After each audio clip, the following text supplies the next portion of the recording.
በስመ አብ ወወልድ ወመንፈስ ቅዱስ አሐዱ አምላክ አሜን። የቸርነት ባለቤት የሰራዊት ጌታ ልዑለ ባሕርይ እግዚአብሔር አምላካችን በሀብቱ ስቦ በረድኤቱ አቅርቦ በመንፈስ ቅዱስ መግቦቱ ሳይለየን በያለንበት ጠብቆ እስከዚህ ጊዜ ያደረሰን ስሙ ለዘላለም የተመሰገነ ይሁን። የተወደዳችሁና የተከበራችሁ የዮሐንስ ንስሐ ድረገጽ ተከታታዮች ቤተሰቦቻችን በልዑል እግዚአብሔር ስም ሰላም እላችኋለሁ። እንደምን ሰነበታችሁ? ሰላም እግዚአብሔር ከሁላችን ጋር ይሁን። እግዚአብሔር ቢወድና ቢፈቅድ ለአባቶቻችን ሚስጥሩን የገለጸ እግዚአብሔር ለእኛም ቢገልጽልን በባለፈው የጀመርነውን ተከታታይ ትምህርታችን ነው የምንቀጥለው። ትምህርተ ኖሎት ወይም ስርዓተ ኖሎት ብለን ጀምረን ክፍል 1 ክፍል 2 ተማምረን ነበረ። እንግዲህ ክፍል 2 ላይ ካህን በቤቱ ራሱ፣ ሚስቱ፣ ልጆቹ እንዴት መሆን አለባቸው፣ ምን መምሰል አለባቸው ብለን ርዕስ አንስተን ካህን ራሱ ምን መምሰል አለበት የሚለውን ጥቂቱን አውርተን ነው ያቆምነው። የምታስታውሱ ከሆነ ራሱ ካህን ምን መምሰል አለበት ከተባለ የማይነቅፍ የአንዲት ሚስት ባል፣ ልከኛ፣ ራሱን የሚገዛ፣ ልብ በሉ እንደሚገባው የሚሰራ፣ እንግዳ ተቀባይ፣ ለማስተማር የሚበቃ፣ የማይጨቃጨቅ፣ ገር የማይከራከር፣ ገንዘብ የማይወድ፣ ልጆቹን በጭምትነት የሚያሳድግ፣ ቤቱን በመልካም የሚያስተዳድር ከሆነ ሌሎቹን ለማስተማር ለመምከር አይቸገርም ብለን ነው እየተማማርን የነበረው። ያኔ ሐዋርያው ቅዱስ ጳውሎስ ለጢሞቴዎስ ለመንፈስ ልጁ በአንደኛ ጢሞቴዎስ ምዕራፍ 3 ቁጥር 1 ጀምሮ ያስቀመጠውን ቃል አንስተን ነው ካህን ራሱን መግዛት አለበት፣ ራሱን ማስተዳደር አለበት። እንደነ አብርሃም እንደነ ሎጥ እንግዳ ተቀባይ መሆን እንዳለበት፣ ትምህርት ተምሮ የሚያስተምር፣ ተምሮ አውቆ ሌሎችን የሚያስተምር መሆን አለበት። ያ ካልሆነ እንደሚቸገር ይሄን አንስተን እየተማማርን መተን ከዛ ምን የሚለው ላይ አቆምነ? ካህን ከስካር መራቅ አለበት የሚል ንዑስ ርዕስ አንስተን እንቀጥላለን ብለን ነው አቁመን የነበረው። እዚህ ቀጥለን እንሄዳለን ማለት ነው። ከዚህ አሁን ካነሳሁት ቃል ይዘን ዛሬ ደግሞ ክፍል 3ን እንቀጥላለን። ካህን ከስካር መራቅ አለበት። ሌሎችን አትስከሩ ብሎ የሚያስተምር ነው። ልብ በሉ። ሌሎችን አትስከሩ ብሎ የሚያስተምር ከሆነ እሱ ከስካር መራቅ አለበት። ካህንን ከሚያዋርዱት ምክንያቶች ብዙዎች ናቸው። ከነዛ ምክንያቶች ግን አንዱና ዋናው ስካር ነው። ገና ብዙዎችን አልተናገርናቸውም። እዚህ ላይ ግን አሁን ማየት የፈለግነው ስለ ስካር ነው። ስካር ለማንኛውም አይጠቅምም። በተለይም ደግሞ ለካህኑ ስካር አስፈላጊና አስፈላጊ አይደለም። ምክንያቱም ሌሎቹን ነገ ቆሞ የሚያስተምር፣ የሚገስጽ፣ የሚመክር አትስከሩ ብሎ የሚያስተምር ስለሆነ እሱ የሚሰክር ከሆነ ማን ይሰማዋል? ስራውም ይበላሽበታል። ትምህርቱም ተቀባይነት አይኖረውም። ተቀባይነት እንዳይኖረው ከሚያደርጉት መካከል አንዱ ስካር ነው ማለት ነው። ስካርን አባቶቻችን ይገርማችኋል የፍቃድ እብደት ይሉታል። ምን አልኳችሁ? የፍቃድ እብደት ብለው ተርጉመውታል። ስለዚህ ስካር የፍቃድ እብደት ነው። በራሱ ፈቅዶ ወዶ ማበድ ነው ማለት ነው የሚሰክር ሰው። ይገርማል። ግሩም የሆነ ትርጉም ነው የሰጡት። ሌላው ስካር ትልቁን ትንሽ የተከበረውን የሚያዋርድ ነው። በነገራችን ስካር ትልቁን ምን የሚያደርግ ነው አልኳችሁ? ትንሽ የተከበረው ምን የሚያደርግ ነው አልኳችሁ? የተዋረደ ዝቅ ያለ ወራዳ የሚያደርግ ነው። ማን? ስካር። ስለዚህ ከዚህ ድርጊት ካህን ራሱን መጠበቅ አለበት፣ ራሱን ማሸሽ አለበት። የሰው ልጅ ጠላት ነው ስካር። ልብ በሉ። ስካር ምንድን ነው አልኳችሁ? የተከበረውን የሚያዋርድ ነው። ትልቁን ትንሽ የሚያደርግ ነው። የሰው ልጅ ጠላት ነው። ኖህን ያህል አባት የልጆቹ መሳቂያ መጫወቻ ያደረገው ስካር ነው። ማንን ያህል አባት አልኳችሁ? ኖህን ያህል አባት። ዘፍጥረት 9:20 ላይ እንደምናገኘው የልጆቹ መሳቂያ መጫወቻ ያደረገው ስካር ነው። ሎጥን ያህል ጻድቅ ከልጆቹ ጋር ዝሙት እንዲሰራ እንዲተኛ ያደረገው ስካር ነው። ስካር ነው። ዘፍጥረት 19 ቁጥር 31 እስከ 38 እንደምናገኘው ማለት። ስለዚህ ስካር ይሄ ብቻ አይደለም፣ ከሰው ጋር ያጣላል። በእውነቱ የሚሰክሩ ሰዎች ጤነኛውን ሰው ሁሉ ልደብድብ ነው የሚሉት። ስለዚህ ከሰው ጋር ያጣላል፣ ከእግዚአብሔር ይለያል፣ ጤንነትን ይበክላል። ምን? ስካር። ልብ በሉ። ስካር ከሰው ጋር ምን ይላል? ያጣላል፣ ከእግዚአብሔር ይለያል፣ ያርቃል፣ ከእግዚአብሔር ጋር ይለያያል፣ ጤንነትን ይበክላል። ሰካራሞች የተዋረዱ ናቸው። ስለዚህ ካህን የማይሰክር መሆን ግዴታው ነው። እንዴ ይህን ጉዳት የታወቀ ማለት የስካርን ችግር ስካር የሚያስከትለውን ምክንያት ያወቀ የተረዳ የተማረ ያነበበ ካህን መቼም እንዲሰክር አይፈቅድም። ለምን? ስካር የተከበረውን የሚያዋርድ ከሆነ፣ ትልቁን ትንሽ የሚያደርግ ከሆነ፣ የሰው ልጅ ጠላት የሚያደርግ ከሆነ፣ የሰው ልጅ ጠላት ከሆነ ስካር እነ ኖህን ያክል የልጆቻቸው መሳቂያ ያደረገ፣ እነ ሎጥን ከልጆቻቸው ጋር በዝሙት እንዲተኙ ያደረገ ከሆነ፣ የሰው ልጅ በሽታ ከሆነ፣ ከእግዚአብሔር የሚለይ ከሆነ እንዴ እኔ እንዴት ለዚህ ግብር ታዛዥ ይሆናለሁ ብሎ የሚያስብ ሰው መኖር አለበት። ምክንያቱም ለስካር ተገዥ መሆን የለበት። እንዲህ ስንል አትጠጡ ማለት አይደለም። መስከር ነው ያልተፈቀደው እያልን ያለው። ካህን ጨርሶ አይጠጣ ማለት አይደለም። በነገራችን ላይ መጠጣት ይጠጣል፣ ግን ከመጠን አያልፍም። የእግዚአብሔር ወኪል ሆኖ የእግዚአብሔርን በጎች ምዕመናንን የሚጠብቅ ካህን ከሰከረ በጎቹ ምዕመናን ተኩላ ይወስዳቸው የለምን? ምክንያቱም እንዴ እሱ ሰክሯል። የሰከረ ደግሞ አይጠብቅም። ካህን ደግሞ ምዕመናንን ጠባቂ ነው። ተኩላ የተባለ መናፍቅ ነው። ተኩላ የተባለ ኃጢአት ነው። ተኩላ የተባለ ክደት ነው። ከዚህ ሁሉ ምዕመናንን መታደግ መጠበቅ የሚችለው ካህን ነው። ካህን ከሰከረ ከተንዘላዘለ ምዕመናንን መጠበቅ ቀርቶ ራሱንስ መች ያውቃል? መች ይጠብቃል? ስለዚህ ካህን ጠባቂ ስለሆነ ከሰከረ ነገሩ ሁሉ ስራ ሁሉ ይበላሽበታል።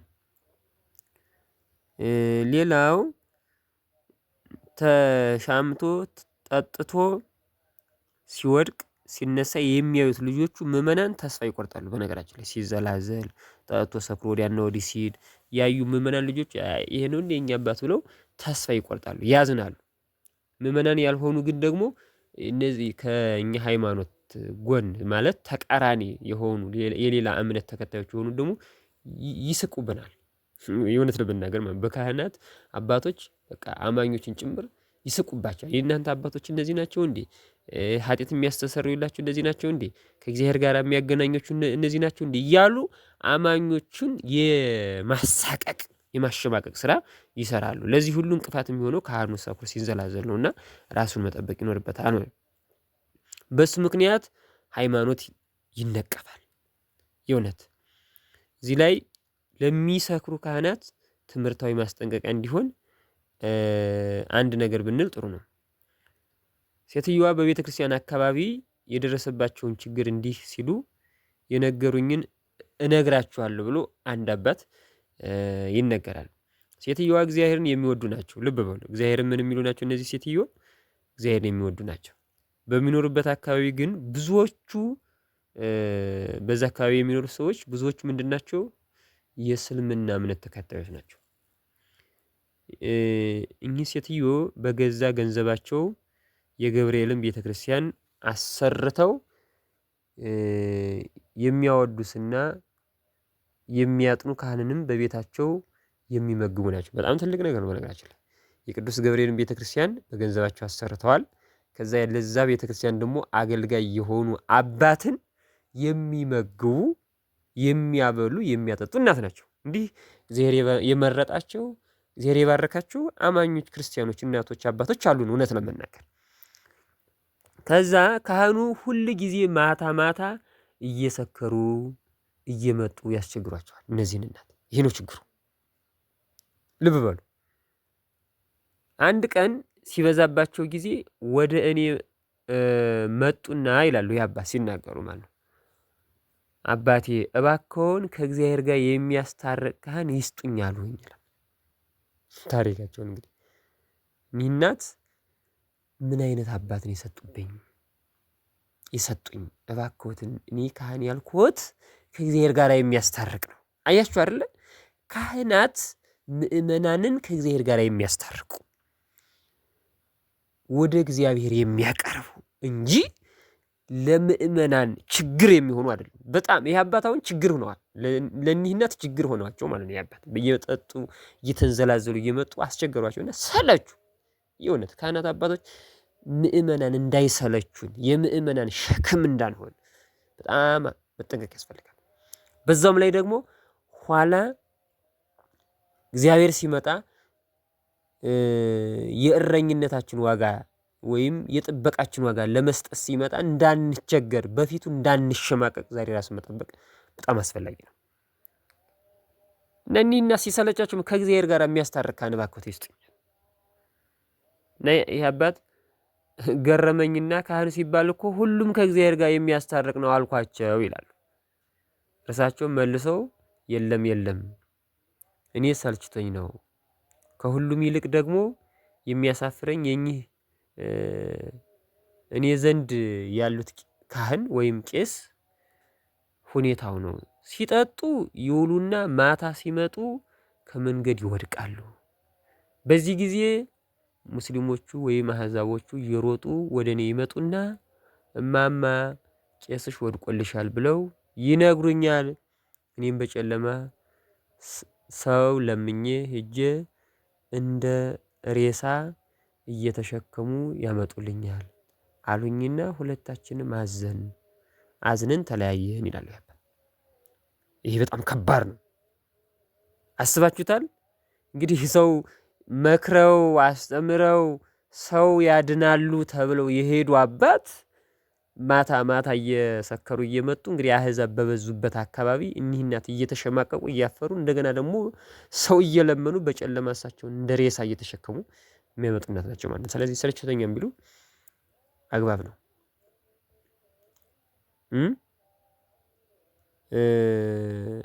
የሚያሳዝን ነው በእውነቱ። አያችሁ ይሄ ካህን እንዴት እንደተዋረደ።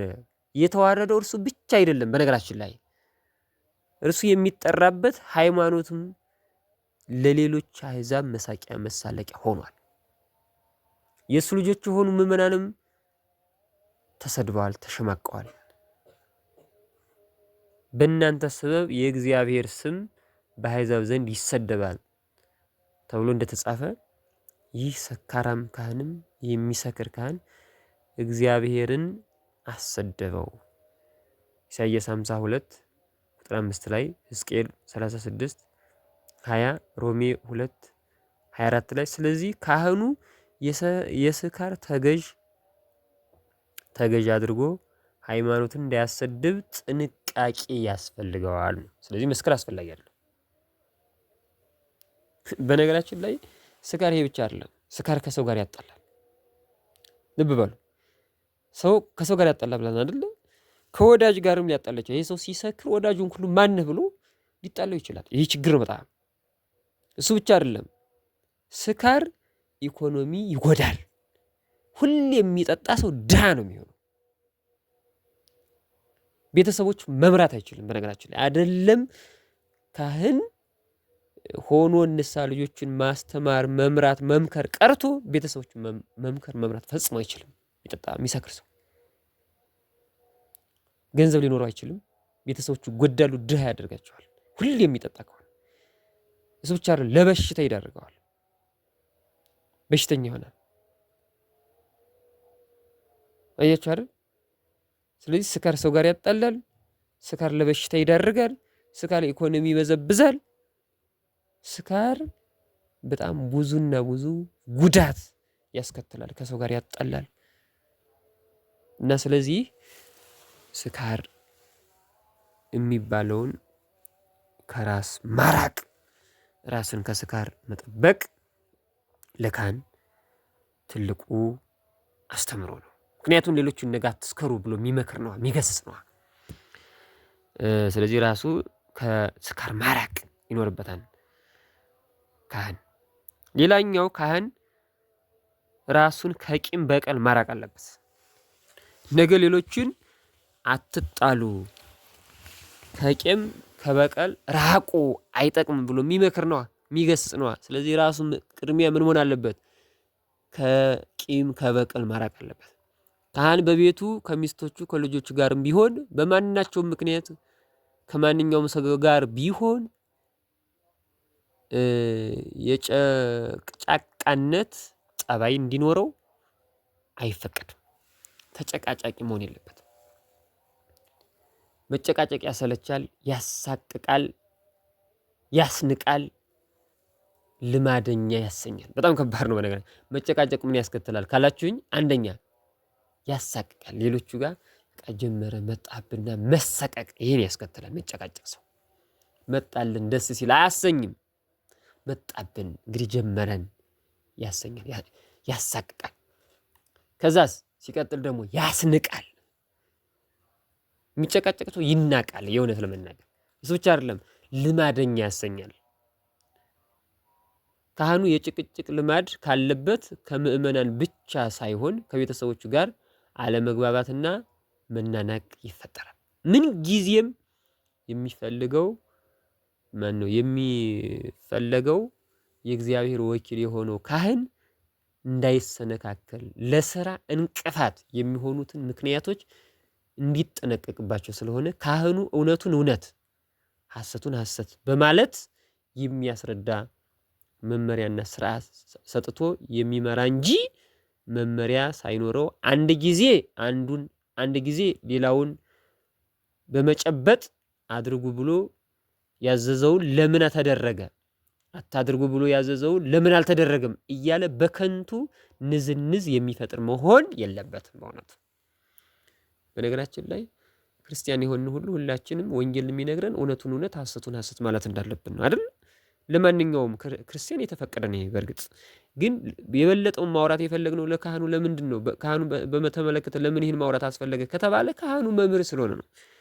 ራሱ ኑሮ ነው ኑሩ የሚለው አድርጎ ነው አዝርጉ የሚለው ከማለት አንጻር ነው እንጂ ሁላችንም መጨቃጨቅ የለብንም። ሁላችንም ከዝሙት መራቅ አለብን። ሁላችንም ከስካር መራቅ አለብን። ሁላችንም ከቂም በቀል መራቅ አለብን። ምንም ጥያቄ የለውም። ክርስቲያን የሆነ ሁሉ ማድረግ አለበት። ይበልጥ ግን የበለጠውን ካህኑ ላይ ማውራት ለምን አስፈለገ? ካህናት ላይ ለምን ማውራት አስፈለገ ካላችሁ እነሱ ደግሞ ራሳቸውን ብቻ ሳይሆን የሚጠብቁት ምዕመናንም ጭምር የሚጠብቁ ስለሆነ ነው። ይህን ታሳቢ ማድረግ ጥሩ ነው። ካህን ልቡ ቅን ገርም መሆን ይገባዋል። አምባጓረኛ ነገር ወዳጅ መሆን ለክህነት ስራ አይስማማም፣ ለክርስቲያንም አይስማማም። ሰው እንደመሆኑ መጠን ከወንድሙ ጋር የሚያጣላ ነገር ቢገጥመውም ሳይውል ሳያድር መታረቅ፣ ሰላምን መፍጠር ያስፈልገዋል። ቄሱ ቂመኛ ከሆነ ቂም አትያዙ ብሎ ለነፍስ ልጆቹ ምክር መስጠት እንዴት ይችላል? ፈጽሞ ሊሆን አይችልም። በልቡናው ቂምና ልዩ ሐሳብ ያለበት ከቁርባኑ ይከልከል እያለ የሚያውጅ ቄስ ራሱ ቂመኛ በቀለኛ ከሆነ እንደ ግመል ከባድ ነው። ግመል በጣም አደገኛ ናት፣ ቂመኛ ናት። በነገራችን ላይ ለብዙ ጊዜ ቂም ይዛ አትረሳም። የሆነ ምቹ ቦታ ካገኘች ገልብጣ ገደል ልትሰድ ትችላለች። ግመል በጣም አደገኛ ናት እና ካህኑም ቂም አትያዙ እያለ የሚያወጅ ነው አይደለ? በቅዳሴው መካከል እኮ ቂም በቀል ያለበት ቢኖር፣ ልዩ ሐሳብ ያለበት፣ በዝሙት የወደቀ ቢኖር አይቅረብ። ንስሐ አባት ያልያዘ የተጣላው ሳይታረቅ የበደለ ሳይክስ ሲቆርባዩ ብሎ ቢቆርብ ደሙ ማየባይር ስጋው እሳት ሆኖ ያቃጥለዋል እያለ የሚያውጅ ነው አይደለ? እንዲህ እያለ የሚቀድስ ካህን እውነት ለመናገር እሱ ከቂም ከበቀል ሳይረቅ ከቂም ከበቀል ሳይነጻ እንዲህ ብዬ ቀድሳለሁ ማለት በጣም እብደት ነው። እውነት ለመናገር እንዴ ካህን እኮ ራሱን አድኖ ነው ሌሎች ማዳን የሚችለው። በነገራችን ላይ ይሄን በጣም ታሳቢ መሆን አለበት። ወንድም ከሆነ ትምህርቱን የሚቀበል የለም። በነገራችን ላይ አንድም ወንድም ወይም እህት ሴትም እንበል ትምህርትን የሚቀበለው አይኖርም። በጣም አደገኛ ነው ይሄ። አንዲት እማዬ ያሉትን ነገር እዚህ ላይ ብናወራ ጥሩ ነው። ሁለት ካህናት ተጣልተው ሲደባደቡ ሰምተው እማዬ በጣም ገረማቸውና በሽምግልና ለማስማማት ለማስታረቅ ይሞክራሉ። በዚህ ጊዜ እነዚህ ካህናት ወይም ቄሶቹ እምቢ አሏት፣ አንታረቅም ብለው እማዬን አሳፍረው ይመልሷቸዋል። በበነጋው ሁለቱም ካህናት እንደተኮራረፉ እንደተጣሉ ቅዳሴ ገቡ። ይገርማቸዋል። ሁለቱም በአንድ ማለት ነው ቀዳሾች ናቸው እና ቅዳሴ ገብተው ሲቀድሱ እዚሁ አሁን ካልነው ላይ አዋጅ ደረሱ። በልቡናው ቂም የያዘ ወደ ቁርባኑ አይቅረብ የሚለው አዋጅ ላይ ደረሱ። እንግዲህ በቅዳሴ መካከል ታውቁታላችሁ፣ ይታወጃል። ሁል ጊዜ ሲታወጅ እማዬ በጣም ገረማቸው። እንዴ ይህን ሲሰሙ ቅዳሴው ካለቀ በኋላ መምህሩ አሉና እማዬ አንድ ጥያቄ ጠየቁ። ይህ አዋጅ ከቶ ለኛ ብቻ ነው የሚያገለግለው ብለው ጠየቁ። እማዬ አድኖ ማለት እንዴ ቂም በቀል የያዘ ቢኖር አይቅረብ ምን እያሉ የሚያውጁ ካህናት ቂም በቀል ገብተው ይዘው ሲቀድሱ አይታ በጣም ገርሟት ማለት ነው። በሐዘን ገለጹ ይህን ሐሳባቸውን። ከዛ ካህኑ ከቂም ከበቀል ነፃ ሕይወት ያለው ከሆነ ምእመናኑም እንደሱ ይሆናሉ። ምን ለማለት ፈልጌ ነው? ይሄ ካህን እንዲህ ብሎ ሲጠየቅ መልስ አላገኝም። እንዴ እናንተን ነው የሚመለከተው እንጂ እኛን አይመለከተንም። ቂም በቀል ይዘን እኛ መቀደስ እንችላለን ማለት መቼም አይችልም። ስለዚህ እማዬ እንዲህ ብሎ ሲመልሱ መልስ ነው ያጣው አይደለ? እንዲህ እያላችሁ እናንተ ትላንት ተጣልታችሁ ሳትታረቁ ቅዳሴ ውስጥ ገብታችሁ እየተጣላችሁ ቂም በቀል የያዛችሁ የንስሐ አባት ያልያዛችሁ ንስሐ ያልገባችሁ ወደዚህ አትቅረቡ ብላችሁ ይህን አዋጅ የምታውጁት እናንተን አይመለከትም ብላ ነው የጠየቀችው አይደለም ወይ? ይህ ካህን ምን መልሳለሁ? ስለዚህ ምን ለማለት ፈልጌ ነው፣ የተጣላችሁ ታረቁ ብሎ የሚያስተምር የሚመክር አባት ካህን ከቂም ከበቀል ራሱን ማራቅ ግዴታ ነው። በነገራችን ላይ ቂም በቀል በነገራችን ላይ ነቀዝ ነው። እህሉን የሚበላ ነቀዝ አለ አይደለ? ውስጥ ለውስጥ ሰዎችን መልካም ስራ እንዳይሰሩ የሚያደርግ ውስጥ ለውስጥ የሚበላ ነቀዝ ወይም ደግሞ ቁንቁን ነው ቂም በቀል የሚባለው። ቁንቁን የሚባለው ዛፉን ትልቁን ዛፍ የሚጥል ምስጥ ነው አይደለ? እየበላ የሚጥል ዛፍን ሳይቀር የሚያወድቅ። ስለዚህ እኛንም ፍሬ እንዳናፈራ የሚያደርግ መልካም ፍሬ እንዳናፈራ የሚያደርግ ከእግዚአብሔር የሚለየን በጣም አደገኛ የሆነ ቂም በቀል። ይህን በደንብ መረዳት አለብን። መድኃኔዓለም ኢየሱስ ክርስቶስም እኮ ምሳሌ መስሎ ሲያስተምር የምታስታውሱ ከሆነ የማቴዎስ ወንጌል ምዕራፍ 13 ቁጥር 1 ጀምሮ ስትመለከቱ እነሆ ገበሬ ዘሩን ይዞ ሊዘራ ወጣ። ሲዘራም በመንገድ ዛር የወደቀ አለ፣ በመንገድ መካከል የወደቀ ዘር አለ፣ በእሾህ መካከል የወደቀ ዘር አለ፣ በእንጨት መካከል የወደቀ ማለትም በጭንጫ የወደቀ ዘር አለ፣ በመልካም መሬት ላይ የወደቀ ዘር አለ እያለ ይናገራል አይደል? በእሾህ መካከል የወደቀውን በቂም በቀል ይመስላል። ይገርማችኋል። በመንገድ መካከል የወደቀው ወፎች አልፈው ሲሄዱ ለቀሙት። በጭንጫ መካከል የወደቀው በቀለ፣ ፀሐይ ሲወጣ ደረቀ። በእሾህ መካከል የወደቀው በቀለ፣ አደገ፣ እሾህ አጨናንቆ ስለያዘው ፍሬ ማፍራት አልቻለም። በመልካም መሬት ላይ የወደቀው በቀለ፣ ከዛ በኋላ ፍሬ ማፈራ። 30 ቅንጣት ያፈራል፣ 60 ያፈራል፣ 100 ያፈራል። በእሾህ መካከል የወደቀው ግን አላፈራም። ለምን ካላችሁኝ እሾሁ አጨናንቆ ስለያዘው። ስለዚህ ይሄ ቂም በቀል ነው። እሾህ የተባለ ቂም በቀል ነው።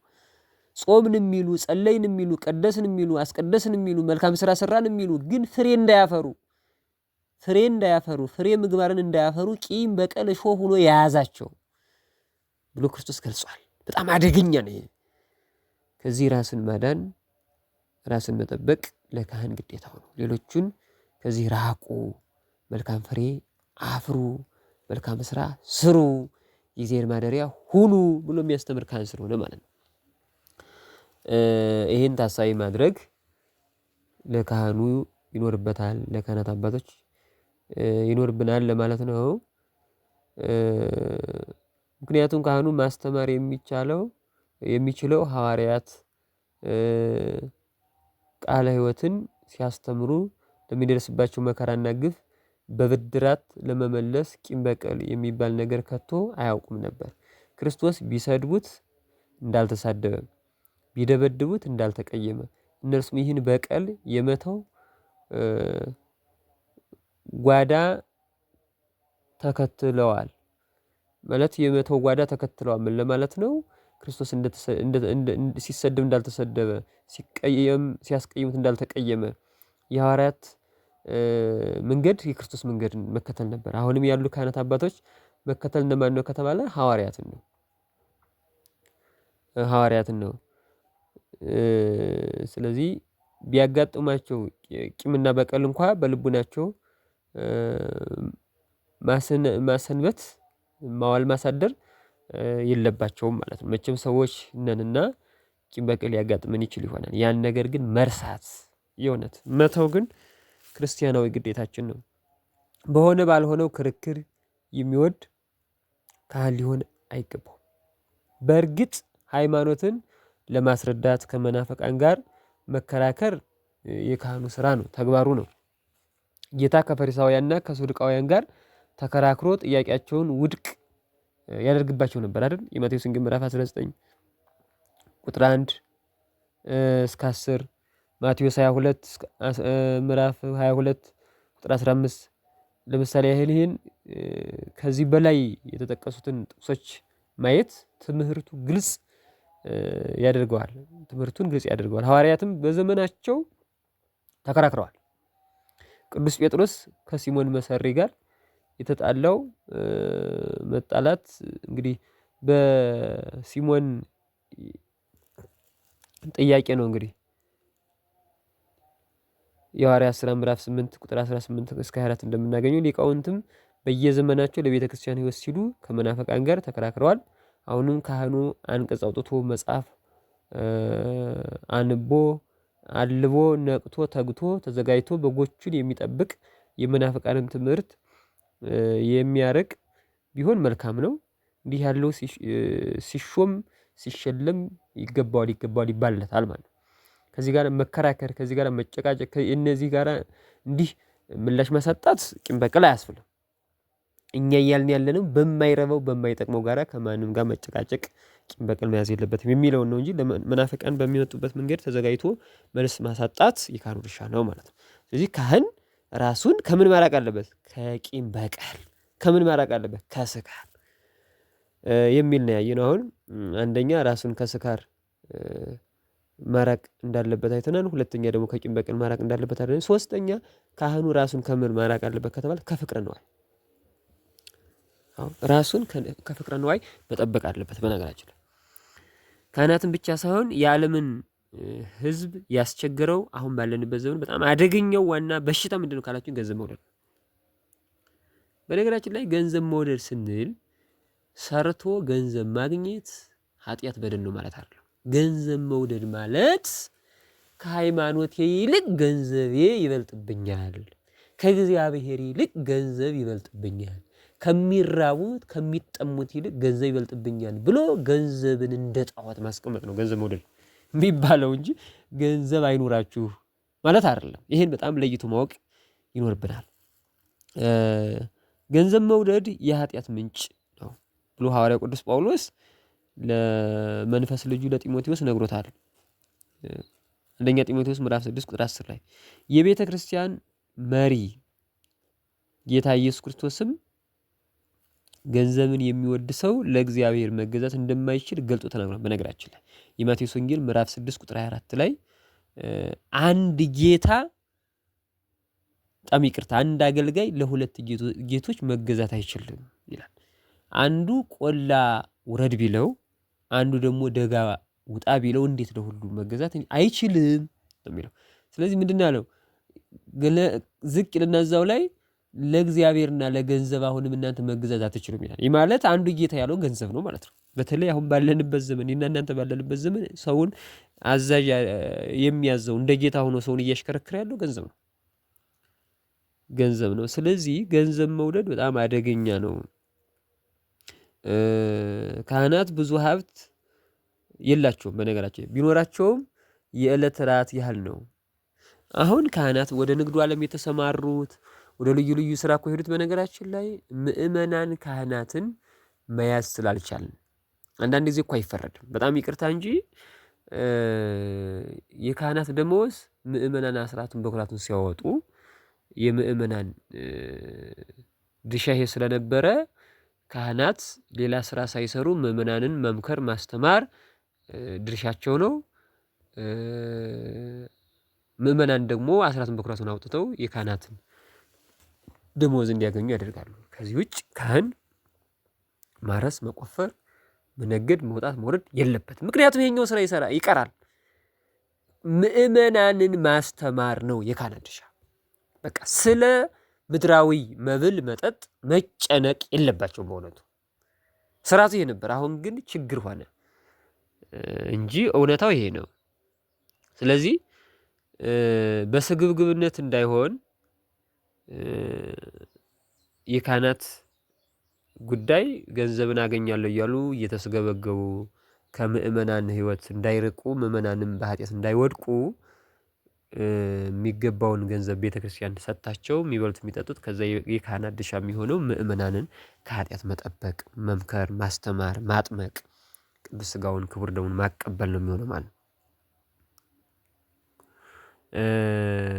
ገንዘብ ወዳጅ ነው ገሌ ለገንዘብ ግድ የለውም የሚባለው እኮ በገንዘብ መብዛትና ማነስ ብቻ አይደለም። በነገራችን በሰውየው አመለካከት ነው። ድሃ ሆኖ ለጋስ አለ። በነገራችን ድሃ ሆኖ ለጋስ ያችኑ ቆሎም ብትሆን ንፍሮም አካፍዬ ልብላ የሚል ርህሩህ አለ። በአንጻሩ ደግሞ ሀብታም ሆኖ ንፉግ አለ። ወንድሙን እያቁለጨለጨ የሚበላ የሚጠጣ ይኖራል እያለው ማለት ነው። እንዲህ ከሆነ ካህን በጣም ከባድ ነው። እንዲህ የሚሆኑትን የሚያስተምር የሚገስጽ ስለሆነ ማለት ነው። ሰርቶ የሚያስተምር ነውና እንደ ለጋሱ ድሃ ቢሆን ካህኑ ትምህርቱ ተቀባይነት ይኖረዋል። ሁል ጊዜ ሲያስተምር፣ ሲመክር፣ ሲናገር ምእመናን እሱን ለመስማት ደስተኞች ይሆናሉ ማለት ነው። እንደው አንድ ነገር እዚህ ላይ ብናወራ የሚከፋ አይደለም። አንድ አባት በዕለተ ሰንበት ለምእመናን ትምህርት ሲሰጡ ሲያስተምሩ ያረፍዳሉ። ምንድነው ትምህርታቸው? ሁለት ልብስ ያለው አንዱን ለሌለው ይስጥ የሚል ነው። ጥሩ ነው የትምህርቱ። በነገራችን ላይ ሁለት ልብስ አለው ግን አንድም የሌለው ካለ ያን አንዱን ለአንዱ ይስጥ ነው እያሉ ሲያስተምሩ እና ወደ ቤታቸው ሲመለሱ ኋላ ባለቤታቸው ቀድማ ወደ ቤት ሄዳለች። ገብተው እንግዲህ ባለቤታቸው ወደ ቤት ገብተው ቁርስ ሲያዘጋጁ ምን ሲሉ ጉንበስ ቀና ሲሉ አንድ ሰው ራቁቱን ሆኖ ለልመና መጣ። በጣም የሚገርም ነው። ራቁቱን ሆኖ ምን ለማለት መጣ? ሊለምን መጣ ማለት ነው። ሴትዮዋ ብቅ ብለው ሲያዩ ራቁቱን ነው አይተው፣ እዛ ቅድም መምህሩ ሲያስተምሩ ሰምተዋል። መምህሩ ምን ብለው ነው ያስተምሩ? ሁለት ልብስ ያለው አንዱን ለሌለው ይስጥ የሚል ነው። ይህን ብለው ያስተምሩት የእሳቸው ባለቤት ናቸው፣ ካህን ናቸው። እና ትዝ አላቸውና የመምህሩን የባለቤታቸውን ልብስ አንዱን መቀየራቸውን ልብስ አንስተው ሰጡ ማለት ነው። እኒህ እናት ለዚያ ድሃ በጣም ግሩም ነው፣ የሚያስመሰግን ነው። በኋላ መምህሩ ህዝቡን አሰናብተው አስተምረው መክረው ወደ ቤታቸው መጡ። ያን የክቱን ልብሳቸውን አስቀምጠው ያኛው መቀየሪያውን ሲፈልጉ አጡት። በዚህ ጊዜ ብስጭት ብለው ያ ልብስ ወዴት ሄደ ብለው ባለቤታቸውን ሲጠይቁ ባለቤታቸው ምን አለች? ሁለት ያለው አንዱን ለሌለው ይስጥ ሲሉ ቅድም ሰምቼ ስለነበር ራቁቱን ሆኖ አንድ ሰው መጣ፣ ለእርሱ ሰጠሁት አሉ። ትክክል ነው አይደለ? ጥሩ ነው ያደረጉት፣ የሚያስመሰግን ነው። ይህ አባት ግን ደስተኛ አልነበሩ። አይጉድ አንቺ ተላላ፣ ታዲያ ስጡ አልኩ እንጂ እንስጥ መቻ አልኩ አሉ ይባላል። ይህ በጣም ከባድ። እንዲህ ብሎ ባለቤታቸውን ተቆጧል። እንዲህ አይነት ካህን እንዲህ ማን ይሰማዋል ቢናገር? ምእመናንን እኮ ይሄን አድርጉ ማለት የሚችለው አንድ ካህን እያደረገ ራሱ እያለፈ እየሄደ እንዴ በህይወት ጭምር የሚናገረውን መኖር ሲጀምር ነው ምእመናን የእሱን ትምህርት ሊሰሙት የሚችሉት። እንዴ ክርስቶስ የክርስቶስ ወኪል ነው ብለን አይደለ? ካህኑ ክርስቶስ እኮ ጾሞ ነው ጾሙ ያለን አይደል? ሰግዶ ነው ስገዱ ያለን፣ ሰጥቶ ነው ስጡ ያለን። በነገራችን ቅዱስ ስጋውን ክቡር ደሙን አብልቶ አጠጥቶ ነው አብሎ አጠጡ መጽቱ ያለን አይደል እንዴ? እሱ ብቻ አይደለም፣ በሁለት አሳ በ5 እንጀራ 5000 ህዝብ አጥግቦ ነው ስጡ መጽቱ አብሉ አጠጡ ያለን፣ ሳያደርግ አይደለም። ስለዚህ ካህኑ እሱ ሳይኖር እሱ ሳይሰራ ምእመናን ስሩ እያለ የሚመክር የሚያስተምር ከሆነ በጭራሽ ትምህርቱ ተቀባይነት ሊኖረው አይችልም። ይህን አባት ከዚህ አንጻር ካየናቸው በጣም ችግር ነው የሚሆነው። ስለዚህ ካህን እንደዚህ አይነት አባት መሆን የለበትም ነው። እና ባለቤታቸው ጥሩ ነው ያደረጉት። ጥሩ አደረግሽ ተብላ የምትመሰገን ነበረች። ይህ ካህን ግን እንደዛ አላደረጉ። እውነተኛ ካልሆነ ካህን እውነተኛ ካልሆነ በቤተ ክርስቲያን ላይ አደጋ ይመጣል። በነገራችን ላይ ሐሰት ከሰይጣን የተወሰደና ከሰይጣን የተገኘ ነው። ዮሐንስ ወንጌል ምዕራፍ 8 ቁጥር 34 ላይ እንደምናገኘው ሐሰት የሰይጣን ነው። ይህ ማለት ውሸት እኮ ነው። እንግዲህ እነሱን ስጡ ነው እንጂ እኛ እንስጥ አላልኩም ማለት በጣም ከባድ ነው። የማይኖረውን ኑሩ ማለት ነው የሚሆነውና እውነት ግን ከእግዚአብሔር የተገኘ ነው። ስለዚህ ካህን ለአንደበቱ ውሸት መናገርን ባያስለምድ በጣም ጥሩ ነው። የእግዚአብሔር ተወካይ ነው ብለናል። የእግዚአብሔር መልእክተኛ ነው። እግዚአብሔር የላከው እውነተኛ ለበጎቹ ምእመናን እውነትን ያስተምራል፣ እውነትን ይመግባል፣ እነርሱም ቃሉን ያምናሉ። ዛሬ ባለንበት ዓለም ካህንም እንደ ሕዝቡ ስለሆነ ምእመናን በካህኑ ላይ እምነት እያጡ ሄደዋል። በነገራችን ላይ እንደ ባህል አድርገውት መስቀል ሲሳለሙ፣ የቅዳሴ ጸበል ሲጠጡ ይታያሉ እንጂ እውነተኛውን ሕይወታቸውን ለካህን እንዲያውቅላቸው አይፈልጉም። ለምን? ታማኝ ካህን አጥተዋል። የዚህ ምክንያት ምንድን ነው ብለን ስናስብ ምእመናን ውስጣቸውን ለካህን ማሳየት የማይፈልጉት፣ ግልጹን ማውራት የማይፈልጉት ለምንድን ነው የሚለውን ስንል ካህኑን ስለማያምኑት ነው። ሌላ ነገር አለ።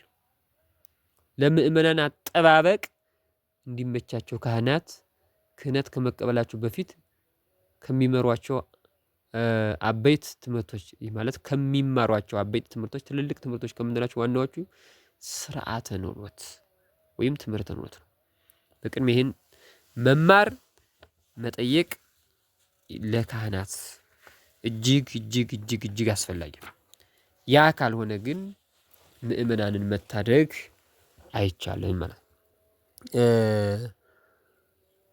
ካህን ለቤተሰቦቹ ለነፍስ ልጆቹና ለአካባቢዎቹ ምእመናን ሁሉ ብርሃን ይሆናሉ።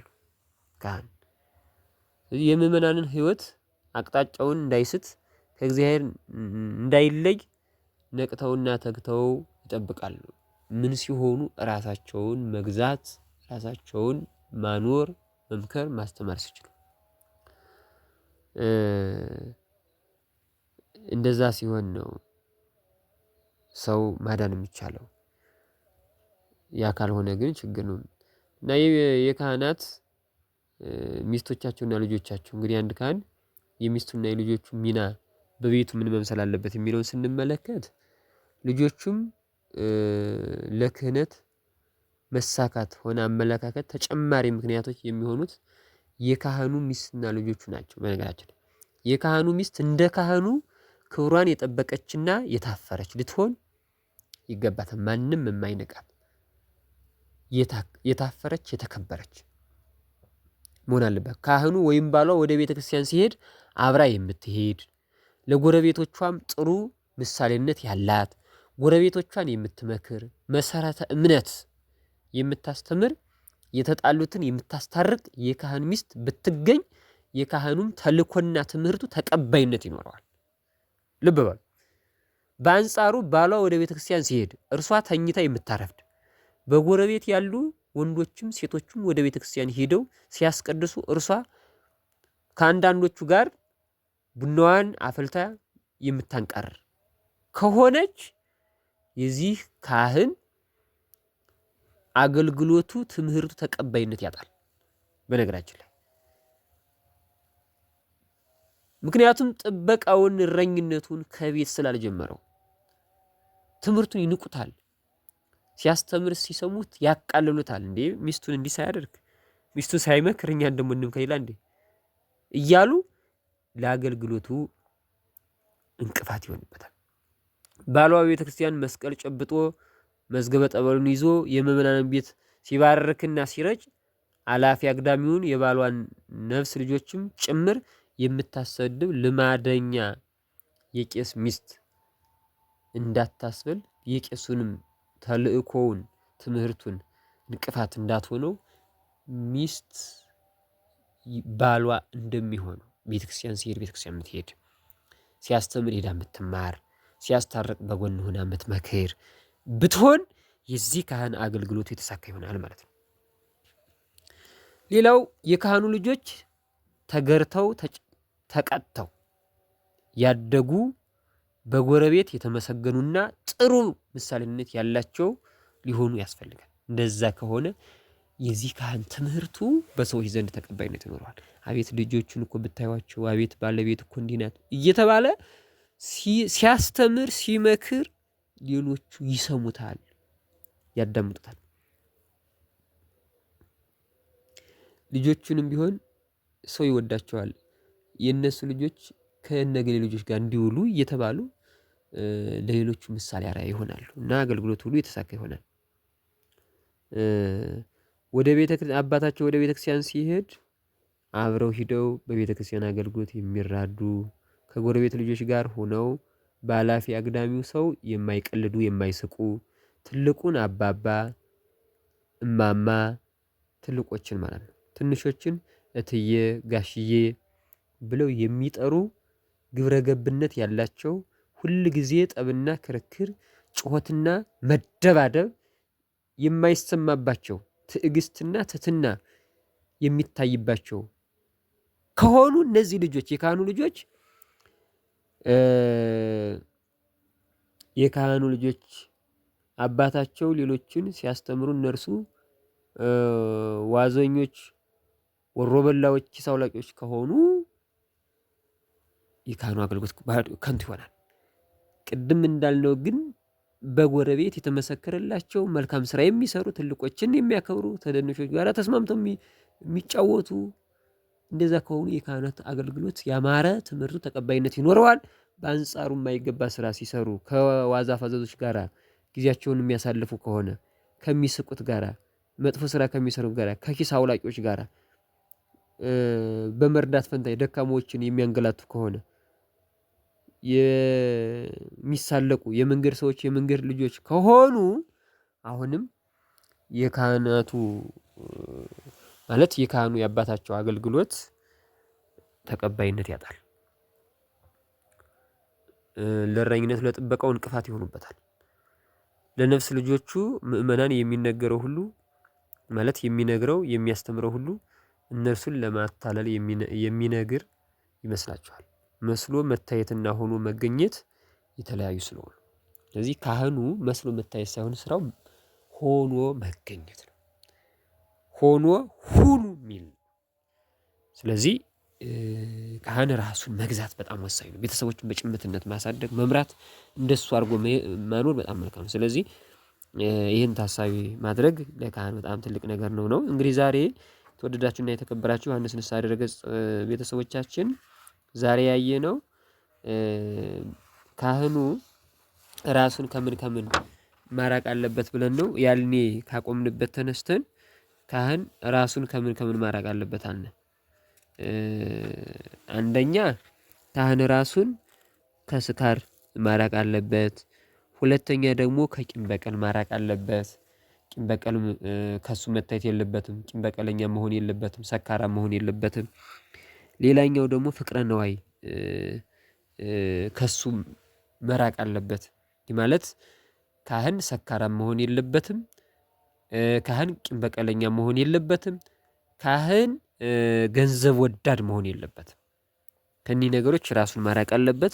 ስለማይጠቅሙት ሌሎችንም መጥቀም ስለማይችል እንደዚህ ከሆነ ራሱን ከእኒህ ነገሮች ካራቀ ከጠበቀ ትምህርቱ ተቀባይነት እንደሚኖረው፣ ከእነዚህ ነገሮች ካራቀ ግን ቢያስተምር ቢመክር የሚሰማው እንደሌለ ማዳን እንደማይችል ነው ያየነው። ከዛ ሲቀጥል ልጆቹና ሚስቱ እንደሱ መሆን እንዳለባቸው ከቂም ከበቀል ገንዘብ ከመውደድ የራቁ ከስካር የራቁ ከመጥፎ ባጭሩ ከመጥፎ ድርጊት የራቁ መልካም ስራ የሚሰሩ እንደሱ ከሆነ ማስተማር ባጭሩ ማስተማርን ከቤተሰቦቹ የጀመረ ቤተሰቦቹን እንደሱ አድርጎ የሰራ የቀጣ ያስተማረ ከሆነ ትምህርቱ በሌሎቹ ዘንድ ተቀባይነት እንደሚኖረው፣ ተደማጭነት ተሰሚነት እንደሚኖረው፣ ያለበዛ ሳይኖር በደንብ ሳይገባው ሌሎቹን አስተምራለሁ ቢል ግን ትምህርቱ ተቀባይነት እንደማይኖር እንደማይሰሙት ማስመሰል ስለሆነ ሌሎቹ ትምህርቱን ይሰሙታል ግን ተግባራዊ እንደማያደርጉለት ተቀባይነት እንደማይኖረው እና ያየነው። ስለዚህ በደንብ ሰው ማዳን ከተፈለገ ግን በደንብ ሰው ለማዳን ካስፈለገ ምን መሆን አለበት ካህኑ ከተባለ ራሱ እየኖረ ኑሩ የሚል መሆን አለበት የሚል ነው። ዛሬን ክፍል 3ን በዚህ ነው ያየነው። ቀጣይ ክፍል 4 እግዚአብሔር ቢፈቅድ ካህን በቤተ ክርስቲያን የሚል ንዑስ ርዕስ አንስተን ክፍል 4ን እንቀጥላለን ማለት ነው። የመከረን የገሰጸን የቅዱሳን አምላክ ልዑለ ባሕርይ እግዚአብሔር አምላካችን የተመሰገነ ይሁን። እስከዛው ድረስ ቸር ሰንብት። ሰላም ቆዩ።